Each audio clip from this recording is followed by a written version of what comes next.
오늘 이 시간은 특히 인생의 긴 길을 걸어오신 어르신들을 위해 준비한 이야기입니다. 몸 여기저기에서 신호가 오고 전화벨은 예전만큼 자주 울리지 않고 문 밖으로 나가는 발걸음도 조금은 무거워진 분들을 위한 조용한 라디오 시간이죠. 혹시 요즘 이런 생각 드신 적 있으신가요? 세상은 그대로 돌아가는 것 같은데 나만 웃음이 줄어든 것 같다. 웃긴 장면을 봐도 예전처럼 배꼽 잡고 웃지 못하고 그냥 피곤하다는 말이 먼저 입에서 나오는 날이 많아졌다면 오늘 이야기가 아마 마음 한구석에 조용히 닿을 겁니다. 젊을 때 우리는 참 바쁘게 살았습니다. 아이들 챙기고 밥하고 빨래하고 직장 다니고 가게 보고 명절이면 친척들 챙기느라 하루가 어떻게 가는지도 모르고 살았지요. 그때는 내가 언제 쉬어보나 이런 말을 입버릇처럼 하셨을 겁니다. 그런데 어느 순간 달력이 몇 장 더 넘어가고 나니 상황이 바뀝니다. 해야 할 일은 줄었는데 비어있는 시간이 도리어 낯설어집니다. 몸은 예전만큼 따라주지 않고 보고 싶은 사람들은 각자 바쁘게 흩어져 살고 내가 이 시간을 어떻게 채우며 살아야 하나 막막한 마음이 올라올 때가 있지요. 그럴 때 옆을 돌아보면 나와 비슷한 나이인데도 참 다르게 사는 분들이 분명 있습니다. 머리는 희끗희끗한데 눈빛은 장난꾸러기처럼 반짝이고 주름 사이사이에서 웃음이 자주 새어나오고 아이고 허리야 한마디 하면서도 금세 농담을 건네는 분들 말입니다. 연구자들이 많은 어르신들을 만나고 관찰하면서 내린 결론이 하나 있습니다. 나이가 들어도 인생을 재미있게 따뜻하게 살아가는 분들에게는 공통된 마음 습관이 있다는 겁니다. 대단한 돈이 있어서도 아니고 높은 학력을 가져서도 아니고 그저 매일의 생각과 태도를 조금 다르게 써오셨을 뿐이었습니다. 오늘 정신건강 라디오는 그 마음 습관을 5가지로 풀어서 라디오 이야기처럼 천천히 나누어 보려고 합니다. 벌써 하고 계신 것들이 있다면 아, 내가 잘하고 있었구나 하고 스스로를 토닥이는 시간이 되었으면 좋겠고 아직 낯선 부분이 있다면 오늘을 처음 시작하는 날로 삼아 보셔도 좋겠습니다. 무엇보다 먼저 지금 이 방송을 찾아와 주신 것 자체가 큰 용기입니다. 내 마음을 돌보고 싶다는 마음이 없으면 여기까지 오시기 어렵거든요. 그러니 이 시간을 함께하고 계신 여러분, 정말 잘 오셨습니다. 자, 그럼 첫 번째 이야기부터 시작해 볼까요? 첫째, 마음이 늙지 않으려면 웃을 이유를 스스로 만들어야 합니다. 잠깐 오늘 하루를 떠올려 보세요. 언제 가장 크게 웃으셨나요? 혹은 오늘 하루 동안 한 번도 소리내어 웃지 못하셨나요? 대부분 어르신들이 글쎄, 언제 웃었지 하고 고개를 갸웃하십니다. 아이들은 작은 것에도 깔깔대며 웃습니다. 바닥에 떨어진 휴지 한 장을 보고도 장난감을 만들어 놀고 말도 안 되는 소리로 서로 웃음을 터뜨립니다. 나이가 들수록 우리는 그 웃음의 횟수가 줄어듭니다. 웃을 일이 없어서라기보다 웃을 거리를 굳이 찾지 않게 되기 때문입니다. 그런데 인생을 재밌게 사는 어르신들은 여기에 조금 다른 선택을 합니다. 웃길 일이 있으면 웃어야지가 아니라 내가 오늘 한 번은 꼭 웃어보자 하고 마음을 먼저 정하십니다. 텔레비전 채널을 돌릴 때도 뉴스만 보지 않고 일부러 코미디 프로그램을 찾아보거나 옛날 이야기를 꺼내서 스스로 웃을 만한 장면을 다시 떠올립니다. 어떤 할아버지는 늘 아침에 이런 습관을 갖고 계십니다. 세수를 끝내고 거울 앞에 서서 살짝 입꼬리를 올리고 혼잣말로 이렇게 말한답니다. 야, 이 얼굴로 여기까지 버텼으면 대단한 거지. 한번 웃어볼까? 그리고 일부러 하하 소리를 조금 과장해서 내본다고 해요. 처음에는 그 모습이 참 어색하고 우습게 느껴졌답니다. 그런데 며칠, 몇 주를 계속하다 보니 진짜로 기분이 조금씩 가벼워지더랍니다. 거울 속 우스운 나를 보다 보니 어느 순간 그래도 정이 간다. 나도 귀엽네 이런 말까지 나오게 됐다고 해요. 우리 뇌는 꽤 단순합니다. 억지 웃음이든 진심 어린 웃음이든 입꼬리가 올라가고 얼굴 근육이 움직이면 아, 지금 좋은 일이 있구나 하고 받아들입니다. 그러면 몸에서는 긴장을 풀어주는 물질이 나오고 가슴께에 돌덩이처럼 올라와 있던 답답함이 조금 내려앉습니다. 그래서 몸이 아프고 집안 사정이 복잡해서 웃을 기분이 전혀 아니어도 오히려 그럴수록 한 번이라도 더 웃어보는 연습이 큰 힘이 됩니다. 큰 소리로 웃지 않으셔도 괜찮아요. 그냥 입만 살짝 올려보셔도 됩니다. 중요한 건 내가 나를 웃게 해보겠다는 작고 진지한 결심입니다. 둘째 이야기는 마음이 덜 상하는 방법에 관한 것입니다. 바로 기대를 조금 놓아주는 연습입니다. 우리가 속상할 때를 가만히 들여다보면 대부분 사람 때문에라고 느낍니다. 자식이 서운하게 굴어서, 배우자가 내 마음을 몰라줘서, 며느리나 사위가 나를 잘 챙기지 않아서 밤새 뒤척이며 속을 끓이곤 하지요. 그런데 그 속을 살짝 더 깊이 들여다보면 이런 생각이 숨어 있습니다. 그래도 이 정도는 해줘야 하는 거 아닌가. 내 나이, 내만큼 해준 엄마 아빠에게라면 이렇게 하지 않았을 텐데 저 사람이라도 나를 이해해줘야 하는 거 아닌가. 즉, 우리 마음이 아픈 이유는 그 사람의 행동 자체보다 내가 마음속에 그려놓은 기대 그림과 다르기 때문일 때가 많습니다. 반대로 인생 후반을 조금 더 편안하게 사는 분들은 이렇게 말씀하십니다. 이제 보니 사람이 내 마음대로 되는 건 하나도 없더라. 그래서 서운한 일이 있어도 혼잣말로 이렇게 정리하신다고 합니다. 그래, 저 사람도 자기 살기 바쁘겠지 뭐. 어떤 할머니는 이런 경험을 나눠주셨어요. 처음에는 자식이 명절만 되면 겨우 얼굴 한번 비우고 가는 게 서운해서 아이고 부모가 뭐 그리 쉬워하면서 속으로 눈물을 많이 삼키셨답니다. 그러다 어느 날 주방에서 설거지를 하다가 이런 생각이 번쩍 들었대요. 그래도 저만큼이라도 와주는 게 어디냐. 멀리 있는 집들도 많다더라. 손주들 얼굴 한번 보고 그날 밤 사진 한 장 더 생기는 걸로 감사하자. 그날 이후로는 자식이 오면 왜 이제야 왔냐라는 말보다 와줘서 고맙다, 가는 길 조심해라라는 말이 먼저 나오게 되었답니다. 상대가 완벽해져서가 아니라 내 기대를 조금 내려놓았기 때문입니다. 여기서 한 가지 작은 연습을 해볼 수 있습니다. 마음이 불편한 일이 생겼을 때 먼저 이렇게 한 줄을 떠올려 보는 겁니다. 그래, 그럴 수도 있지. 배우자가 같은 이야기를 여러 번 반복할 때도 그럴 수도 있지. 나도 자꾸 잊어버리는데 자식이 연락을 며칠 늦게 할 때도 그럴 수도 있지. 나는 심심한데 저 애들은 얼마나 복잡하게 살까. 이 말은 상대가 잘했다는 뜻은 아닙니다. 다만 내가 이 일에 내 마음을 다 써서 망가질 필요까지는 없다는 선언에 가깝습니다. 이렇게 한번 걸러주면 내 속이 덜 헤집어지고 밤잠도 조금은 덜 설칠 수 있습니다. 셋째 이야기는 배움이 멈추지 않는 사람은 생각보다 천천히 늙는다는 사실입니다. 흔히들 이렇게 말씀하십니다. 이 나이에 뭘 또 배워.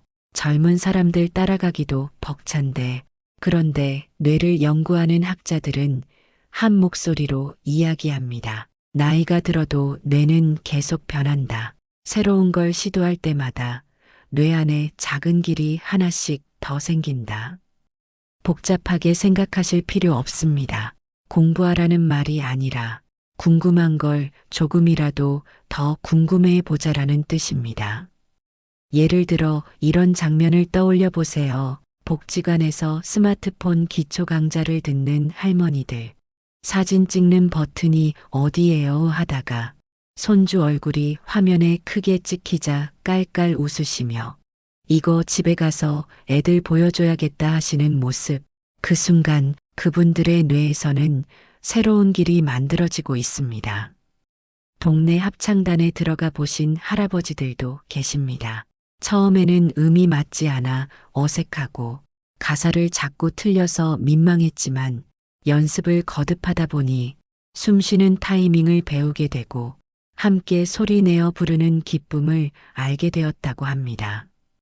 이처럼 배움은 꼭 학교 책상 앞에 앉아서만 일어나는 게 아닙니다. 새로운 반찬 레시피를 하나 시도해 보는 것도 배움이고 내가 몰랐던 동네 골목길을 산책하며 발견하는 작은 꽃집도 배움입니다. 집에서 키우는 화분의 잎을 유심히 들여다보며 너는 왜 여기서 새 잎이 나니 하고 궁금해하는 것도 배움입니다. 중요한 건 완벽하려고 하지 않는 것입니다. 누가 보든 말든 내 속도가 느리든 빠르든 상관없이 나는 오늘도 뭔가 하나 새로 접해봤다는 사실이 중요합니다. 혹시 지금 떠오르는 것이 있으신가요? 피아노, 색연필 드로잉, 서예, 찬송가 연습, 사찰 합창, 스마트폰 활용, 어느 것이라도 좋습니다. 마음속에 살짝 끌리는 것이 있다면 그것이 바로 뇌와 마음이 이쪽으로 한번 걸어가 보자라고 보내는 신호일지도 모릅니다. 넷째 이야기는 나는 여전히 가치 있는 사람이라는 사실을 잊지 않는 연습입니다. 많은 어르신들이 농담처럼 말씀하십니다. 나는 이제 짐이지 뭐, 애들한테 폐만 안 끼치면 다행이지. 하지만 그 말을 들을 때마다 마음 한쪽이 서늘해집니다. 그 한마디에는 오랜 세월 쌓인 외로움과 서운함이 녹아있기 때문입니다. 가만히 생각해 보십시오. 지금까지 살아오신 세월 동안 당신이 묵묵히 해오신 일들을 숫자로 다 셀 수 있을까요? 새벽부터 일어나 밥 짓고 도시락 싸고 아픈 몸 이끌고 일터 나가고 내 옷보다 자식 옷 먼저 챙기고 내 약보다 부모님 약부터 챙겼던 세월들. 그 모든 날들이 모여 지금의 당신을 만들었습니다. 그래서 한 번쯤은 이렇게 해보셨으면 합니다. 종이 한 장을 꺼내서 내가 잘해온 일을 5가지만 적어보는 겁니다. 예를 들어 이런 것들입니다.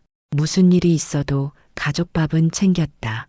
돈이 없어도 빚은 남에게 지지 않으려 했다. 힘들어도 집을 포기하지 않았다. 아픈 사람 돌보는 일을 피하지 않았다. 아이들 앞에서 하루아침에 포기하는 모습을 보여주지 않았다. 이렇게 쓰다 보면 처음엔 겨우 한두 줄 나오다가 조금씩 글씨가 늘어나기 시작합니다. 그걸 바라보는 순간, 아, 나는 생각보다 괜찮은 인생을 살았구나라는 마음이 아주 조심스럽게 올라옵니다. 거울 앞에서 자신에게 이렇게 말해보셔도 좋습니다. 야, 너 참 고생 많이 했다. 그래도 여기까지 잘 왔다. 앞으로 남은 길도 같이 한번 걸어보자. 처음에는 입이 잘 떨어지지 않을 수 있습니다. 평생 남만 챙기고 자신은 뒤로 미루다 보니 스스로를 칭찬하는 말이 어색한 건 어쩌면 당연합니다. 그렇지만 이 말을 또 한 번 건네다 보면 어느 날 마음 깊은 곳에서 답장이 돌아옵니다. 그래, 나도 사실 그런 말 듣고 싶었어. 5째, 마지막 이야기는 사람과 사람 사이의 거리를 예쁘게 조절하는 지혜입니다. 나이가 들어도 관계의 고민은 끝나지 않습니다. 특히 가장 가까운 사람들, 즉 배우자, 자식, 며느리와 사위, 형제자매와의 관계에서 마음이 가장 많이 다칩니다. 인생을 오래 산 부부들이 공통으로 하는 말이 있습니다. 서로를 너무 꽉 쥐고 있으면 둘 다 숨이 막힌다는 말입니다. 하루 종일 붙어 앉아 있으면서 상대의 작은 말투와 생활 습관까지 다 바꾸려 들면 삶이 전쟁터가 되어버립니다. 반대로 각자 쉴 수 있는 공간을 조금씩 허락해주면 가치 있는 시간은 훨씬 부드러워집니다. 남편은 동네 친구들과 장기를 두고 아내는 복지관에서 춤을 추거나 노래를 배우고 저녁에 식탁에서 마주 앉아 오늘은 어땠어? 한마디 나누는 것만으로도 충분히 좋은 부부 사이가 될 수 있습니다. 여기서 또 하나 중요한 기술이 있습니다. 바로 해결하려 들기보다 먼저 들어주는 귀입니다. 남편이 오늘 머리가 좀 지끈거린다라고 말했을 때 약 먹었어라고 바로 해결책을 말하기보다 머리가 많이 무거운가 보네라고 한번 따라 말해주는 것. 아내가 오늘 괜히 속이 답답하다라고 할 때 뭐가 답답해 괜찮기만 하고만 하기보다 마음이 좀 꽉 막힌 느낌이구나라고 받아주는 것. 이 단순한 한 문장이 서로의 거리를 따뜻하게 줄여줍니다. 사람은 누구나 정답을 듣기 전에 내 마음을 알아주는 한 사람을 먼저 찾습니다. 젊을 때는 그 역할을 친구들이 해줬다면 나이가 들어서는 부부가, 형제가, 가끔은 이웃이 그 역할을 대신해 주기도 합니다. 만약 지금 떠올리는 얼굴이 한 사람이라도 있다면 그 사람에게 오늘 안에 짧은 안부 문자 하나 정도는 보내보셔도 좋겠습니다. 요즘 잘 지내지? 문득 생각이 나네. 이 한 줄이면 충분합니다. 너무 길게 쓰려다 포기하지 마시고 가장 짧은 마음부터 건네보세요. 이제 이야기를 천천히 마무리할 시간입니다. 오늘 정신건강 라디오에서는 웃음을 다시 초대하는 법, 기대를 조금 내려놓는 법, 작은 배움을 이어가는 법, 내 가치를 인정하는 법, 사람 사이 거리를 부드럽게 조절하는 법을 함께 나누었습니다. 어쩌면 이 중 어떤 것은 이미 하고 계셨을 거고, 어떤 것은 마음속에서 나도 해봐야지 하고 메모해 두셨을지도 모릅니다. 모두 한꺼번에 바꾸려고 하지 않으셔도 됩니다. 하나만 골라서 오늘 밤 혹은 내일 아침에 아주 작게 실천해 보시면 됩니다. 예를 들면 잠들기 전에 거울을 보며 입꼬리를 살짝 올려보기, 마음이 쓰이는 사람 얼굴이 떠오르면 속으로 그래, 그럴 수도 있지 한번 말해보기, 내가 평생 잘해온 일 한 가지를 조용히 떠올렸다가 수고했다 한마디 건네보기. 이 중 하나만 하셔도 오늘 이 시간은 이미 의미 있는 시간이 됩니다. 이 방송을 끝까지 함께 해주신 여러분, 정말 고맙습니다. 지금 이 순간에도 당신은 생각보다 훨씬 강한 분입니다. 수많은 계절을 건너왔고, 수많은 기쁨과 슬픔을 품고 여기까지 오셨습니다. 때로는 누구에게도 말 못할 외로움 속에서도 스스로를 포기하지 않고 오늘 하루를 살아내셨습니다. 정신건강 라디오는 당신이 혼자 있는 시간에 조금 덜 외롭게, 조금 더 편안하게 숨 쉴 수 있도록 언제든 곁에서 조용히 이야기 들려드리겠습니다. 오늘 밤은 부디 자신에게 조금 더 다정한 말을 건네며 쉬시길 바랍니다. 괜찮다. 참 잘 버텨왔다. 내일도 천천히 한 번 더 걸어가 보자. 그 마음으로 눈을 감으신다면 당신의 내일은 오늘보다 조금 더 가벼운 걸음이 될 것입니다. 정신건강 라디오를 찾아와 주신 모든 분들 진심으로 환영하고 또 진심으로 응원합니다.